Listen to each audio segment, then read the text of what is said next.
Hello दोस्तों, मेरा नाम है आकाश और आप देख रहे हैं ओन जी के यूट्यूब चैनल। दोस्तों, जैसे कि आप जानते हो, इस समय एसएससी एमटीएस के एग्जाम चल रहे हैं। ठीक है दोस्तों, आज हम करेंगे दोस्तों 19 मई सेकंड शिफ्ट 2023 के सभी प्रश्नों के बारे में करेंगे जो एग्जाम में पूछे गए हैं। ठीक है, तो शुरुआत करते हैं दोस्तों पहले क्वेश्चन से। पहला क्वेश्चन पूछा गया था दोस्तों, राज्यपाल की न्यूनतम आयु कितनी होती है, यानी कि राज्यपाल बनने के लिए न्यूनतम आयु कितनी होती है। तो राज्यपाल बनने के लिए न्यूनतम आयु होती है 35 वर्ष। ठीक है, ये आपको ध्यान होना है। ठीक है दोस्तों, इसके अलावा दोस्तों राष्ट्रपति की नियुक्ति कौन करता है दोस्तों। तो राष्ट्रपति की नियुक्ति राष्ट्रपति करते हैं। ठीक है, ये भी आपको ध्यान होना है। ठीक है दोस्तों। अच्छा दोस्तों, राष्ट्रपति बनने के लिए न्यूनतम आयु कितनी होती है। तो राष्ट्रपति बनने के लिए भी न्यूनतम आयु 35 वर्ष होती है। ठीक है दोस्तों। अच्छा दोस्तों, उपराष्ट्रपति बनने के लिए न्यूनतम आयु कितनी होती है। तो उपराष्ट्रपति के लिए भी न्यूनतम आयु 35 वर्ष होती है। ठीक है, इतना आपको ध्यान रखना है इस क्वेश्चन के बारे में। अगले क्वेश्चन की बात करते हैं दोस्तों। अगला क्वेश्चन पूछा गया था, कोशिका की खोज किसने करी थी। तो कोशिका की खोज, ठीक है, रॉबर्ट हुक ने करी थी। और कौन सी साल में करी थी दोस्तों। तो 1665 में करी थी। ठीक है, ये आपको ध्यान रखना है। ठीक है दोस्तों। इसके अलावा दोस्तों कोशिका में क्या क्या पाया जाता है। तो कोशिका में कोशिका भित्ति पाई जाती है, कोशिका झिल्ली पाई जाती है, साइटोप्लाज्मा पाया जाता है, नाभिक पाया जाता है और कोशिकांग पाए जाते हैं। ठीक है दोस्तों, इन सब के अलावा दोस्तों कोशिका में जीव द्रव्य भी पाया जाता है। ठीक है, तो ये भी आपको ध्यान रखना है। ठीक है, अगले क्वेश्चन की बात करते हैं दोस्तों।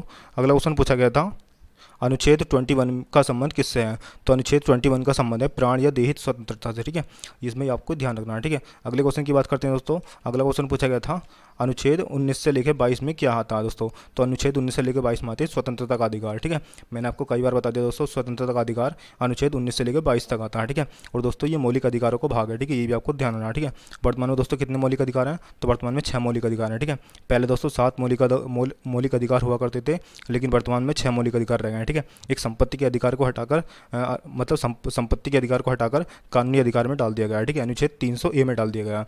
ये आपको ध्यान रखना है। ठीक है, और दोस्तों कौन सा संशोधन द्वारा हटाया गया था उसको।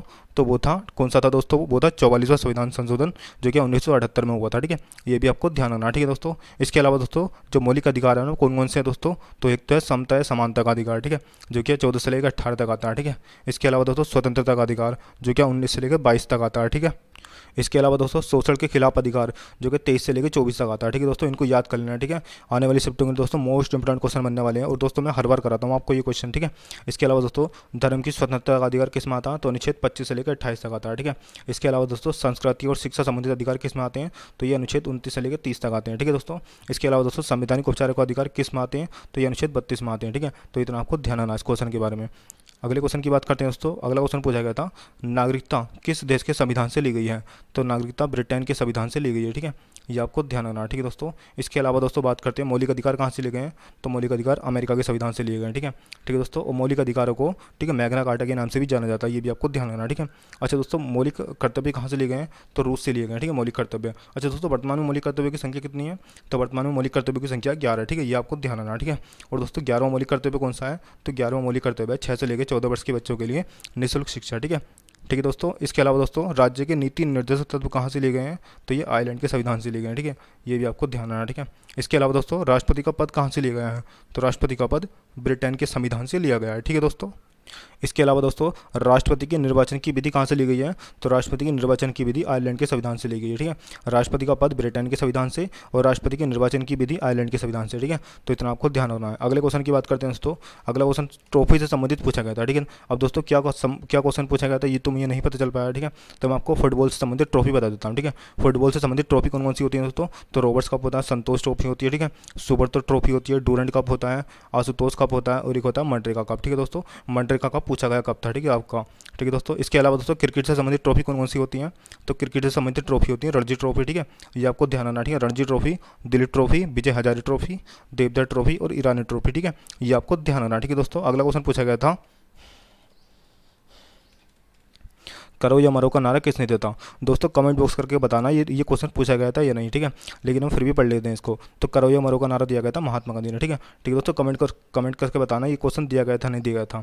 इसके अलावा दोस्तों बाल गंगाधर तिलक द्वारा दिया गया था एक नारा, स्वराज मेरा जन्मसिद्ध अधिकार है और मैं इसे लेकर रहूँगा। ठीक है, ये आपको ध्यान रखना। ठीक है दोस्तों, इसके अलावा दोस्तों भगत सिंह ने दिया था इनकलाब जिंदाबाद का नारा। ठीक है, ये भी आपको ध्यान रखना। ठीक है दोस्तों, इसके अलावा दोस्तों सुभाष चंद्र बोस जी ने दिया था, तुम मुझे खून दो मैं तुम्हें आज़ादी दूंगा। ठीक है दोस्तों, इसके अलावा दोस्तों सुभाष चंद्र बोस जी ने एक नारा और दिया था, वो था दिल्ली चलो। ठीक है, दिल्ली चलो का नारा सुभाष चंद्र बोस ने ही दिया था। ठीक है, ये आपको ध्यान रखना। ठीक है दोस्तों, इसके अलावा दोस्तों कमेंट बॉक्स करके बताना ये क्वेश्चन दिया गया था या नहीं आया था आज के शिफ्ट में। ठीक है, अगले क्वेश्चन की बात करते हैं दोस्तों।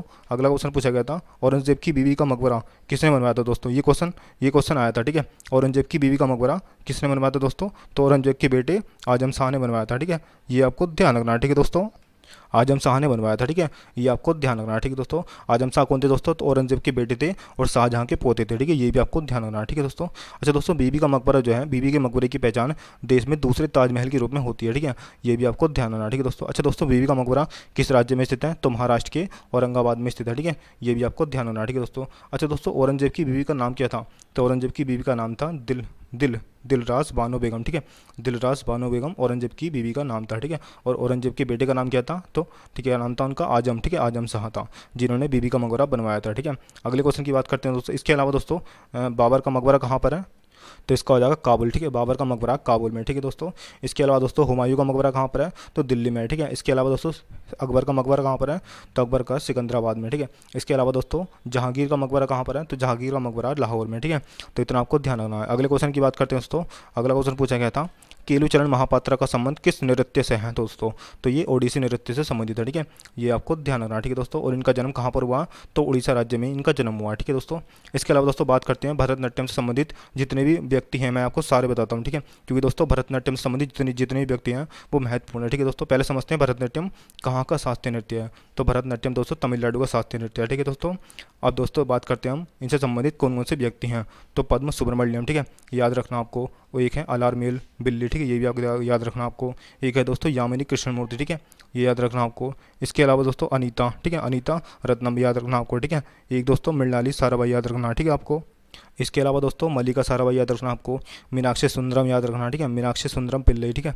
सोनन माल सिंह आपको याद रखना है, ठीक है। सोनन माल सिंह दोस्तों इंपॉर्टेंट है ये, ठीक है दोस्तों। इसके अलावा दोस्तों बेजयंती माला याद रखना आपको। स्वपन सुंदरी, ठीक है। एक है दोस्तों रोहिटन, ठीक है, रोहिटन कमला हो गया। एक हो गया दोस्तों लीला सैमसन, ठीक है, लीला सैमसन आपको याद रखना है, ठीक है दोस्तों।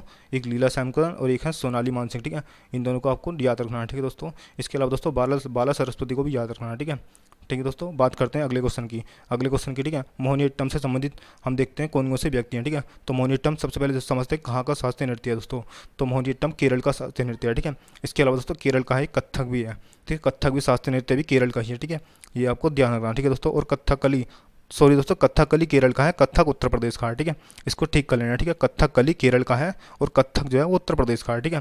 और मोहिनीअट्टम से संबंधित हम व्यक्ति देखते हैं, ठीक है। मोहिनीअट्टम भी केरल का ही है, ठीक है। ठीक है दोस्तों, मोहिनीअट्टम से संबंधित है हेमा मालिनी, तारा और निड्डूगढ़ी, ठीक है। भारती शिवाजी हो गए, ठीक है। श्रीदेवी हो गई, काला देवी हो गई, रागिनी देवी हो गई, गीता गायक हो गई, के कल्याणी अम्मा हो गई, ठीक है। के कल्याणी अम्मा आपको याद रखना, ठीक है दोस्तों। यहाँ से क्वेश्चन पूछता है, ठीक है। एक हो गई दोस्तों के कल्याणी अम्मा तंकमणि, ठीक है, ये एक ही नाम है, ठीक है दोस्तों। और एक है कनक रेली, ठीक है, ये भी आपको ध्यान रखना, ठीक है दोस्तों। इसके अलावा दोस्तों कथक जो है, ठीक है, कथक उत्तर प्रदेश का, फिर बता रहा हूँ आपको मैं, कथक उत्तर प्रदेश का है और कथकली केरल का है, ठीक है। वो गलती से मैंने बता दिया था आपको, ठीक है। कथक उत्तर प्रदेश का और कथकली केरल का, ठीक है। अगले क्वेश्चन की बात करते हैं दोस्तों। अगला क्वेश्चन पूछा गया था ब्रजभूषण का संबंध किस वाद्य यंत्र से है? तो ब्रजभूषण का संबंध है, ठीक है, सितार वादक से, ठीक है। ये आपको ध्यान रखना, ठीक है दोस्तों। इसके अलावा दोस्तों मैंने आपको कई बार बता दिया, ठीक है, सितार मतलब शहनाई मतलब वाद्य यंत्र से संबंधित जो कि व्यक्ति मैंने आपको कई बार बता दी थी। एक बार बताता हूँ आपको मैं। उस्ताद बिस्मिल्लाह खान का संबंध किससे है? तो शहनाई वादक है, ठीक है ये, ठीक है दोस्तों। और हरिप्रसाद चौरसिया का संबंध किससे है दोस्तों? तो ये बांसुरी वादक है, ठीक है, ये बांसुरी वादक है, ठीक है दोस्तों। इसके अलावा दोस्तों पंडित रविशंकर का संबंध किससे है?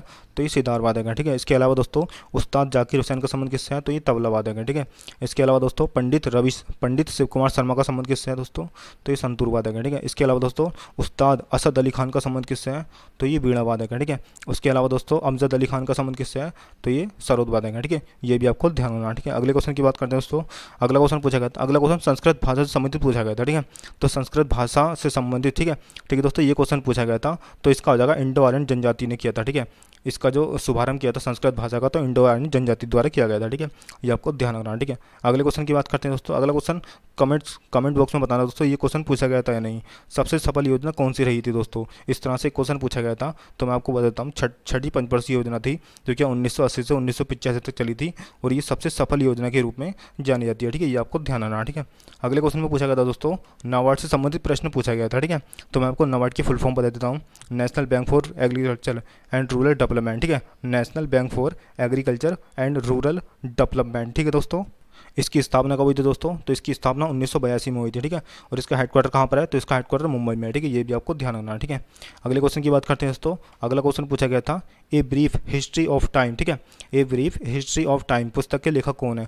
तो इसके लेखक हैं स्टीफन हॉकिंग, ठीक है, ये आपको ध्यान रखना है, ठीक है दोस्तों। अगला क्वेश्चन पूछा गया था दोस्तों, और दोस्तों ये क्वेश्चन मैंने आपको बता दिया था, ठीक है, ये क्वेश्चन मैंने आपको बताया था हॉर्नबिल महोत्सव किस दिनांक को मनाया जाता है दोस्तों। आज की सेकंड शिफ्ट में पूछा गया क्वेश्चन था, ठीक है दोस्तों, 19 मई की सेकंड शिफ्ट में पूछा गया क्वेश्चन था दोस्तों। और मैंने आपको बताया था आपको दिसंबर महीने में मनाया जाता है, ठीक है। आज यही वाला क्वेश्चन पूछ लिया, ठीक है दोस्तों। तो हॉर्नबिल महोत्सव 1 से लेकर 10 दिसंबर तक मनाया जाता है, ठीक है, और नागालैंड में मनाया जाता है, ठीक है, ये भी आपको ध्यान रखना, ठीक है दोस्तों। और इसकी ट्रिक भी बताई थी मैंने आपको, हॉर्नबिल से निकलता बिल, और बिल में कौन घुसता है दोस्तों? तो बिल में नाग घुसते हैं, ठीक है, इससे आपको याद हो जाएगा नागालैंड, ठीक है दोस्तों। और 1 से लेकर 10 दिसंबर तक मनाया जाता है, ठीक है दोस्तों ये। और दोस्तों पूर्वोत्तर भारत में आयोजित किया जाता है, ये भी आपको ध्यान रखना, ठीक है। मैंने आपको कई बार बताया था दोस्तों, 1 से लेकर 10 दिसंबर तक मनाया जाता है, ठीक है दोस्तों। और आज के शिफ्ट में ये क्वेश्चन पूछ लिया है कि हॉर्नबिल महोत्सव किस तारीख को मनाया जाता है, ठीक है। ठीक है दोस्तों, अगले क्वेश्चन की बात करते हैं दोस्तों। अगला क्वेश्चन पूछा गया था दोस्तों, ये क्वेश्चन फर्स्ट शिफ्ट के मुझसे रह गए थे, ठीक है, गलती से छूट गए थे, मैं आपको अब बता देता हूँ, ठीक है। ये क्वेश्चन पूछा गया था मोर मुरगांव बंदरगाह किस राज्य में स्थित है? तो ये गोवा राज्य में स्थित है, ठीक है दोस्तों, इसको याद रखना है, ठीक है। इसके अलावा दोस्तों अगला क्वेश्चन था असद अली खान का संबंध किससे है दोस्तों? तो ये रूण वीणा वादक के रूप में भी जाना जाता है, ठीक है, इनको, ये क्वेश्चन आपको याद रखना है, ठीक है दोस्तों। इसके अलावा दोस्तों उस्ताद अलाउद्दीन खान का संबंध किससे है दोस्तों? तो उस्ताद अलाउद्दीन खान एक सरोद वादक हैं, ठीक है, ये भी आपको ध्यान रखना है, ठीक है दोस्तों। अगले क्वेश्चन की बात करते हैं, अगला क्वेश्चन रह गया था मुझसे, भारत में जनसंख्या विस्फोट की अवधि को किस अवधि के रूप में जाना जाता है दोस्तों? तो ये 1951 से 1981 तक को भारत में जनसंख्या विस्फोट की अवधि के रूप में जाना जाता है, ठीक है दोस्तों आज के लिए इतना ही, मिलते हैं नेक्स्ट वीडियो में। दोस्तों वीडियो आपको कैसी लगी? अच्छी लगी तो शेयर जरूर करना, ठीक है, सब्सक्राइब जरूर करना। मिलते हैं नेक्स्ट वीडियो में, तब तक के लिए जय हिंद जय भारत।